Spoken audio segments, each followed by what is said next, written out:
আসসালামু আলাইকুম, সবাই কেমন আছেন? আমি ব্যাগ থেকে যে আমগুলো খুলছি, ওই আমগুলো হলো আমার ছোটো ভাইয়ের শ্বশুরবাড়ি থেকে পাঠানো হলো। ছোটো ভাই এবং তার বউ আমগুলো পাঠানোর জন্য অনেক চেষ্টা করলো, তো আমগুলো কোনোভাবেই পাঠানো সম্ভব হলো না। অবশেষে আমগুলো আমার কাছে এসে পৌঁছালো। আমি আমগুলো এখানে বেছে বেছে নিচ্ছি, যেগুলো একটু পচে গেছে আলাদা করে, ভালোগুলো আলাদা করলাম। তা আমি আম ধুয়ে কেটে সঙ্গে সঙ্গে খাওয়া শুরু করলাম, কারণ এই দেশি আমগুলো আমার কাছে ফরমালিন মুক্ত, যেহেতু গাছে, এগুলো এইভাবে খেতে ভালো লাগে চামড়া ছিলিয়ে।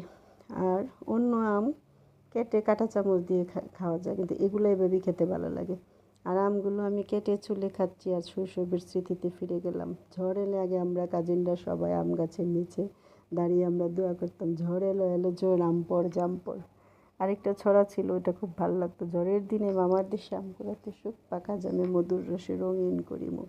আসলে রিজিকে থাকলে কোনোভাবেই ফেরানো সম্ভব নয়, আল্লাহ তাআলা নির্ধারিত সময়ে তা পৌঁছে দেন। তো আমি আমগুলো পেলাম। আর এইটুকুই ছিল আজকে আমার ভিডিও। খালাম্মাকে সালাম, ধন্যবাদ। আম গাছের ফলন বৃদ্ধি পাক। এইটুকুই ছিল আজকে আমার ব্লগে। সবাই ভালো থাকবেন, সুস্থ থাকবেন। আল্লাহ হাফেজ।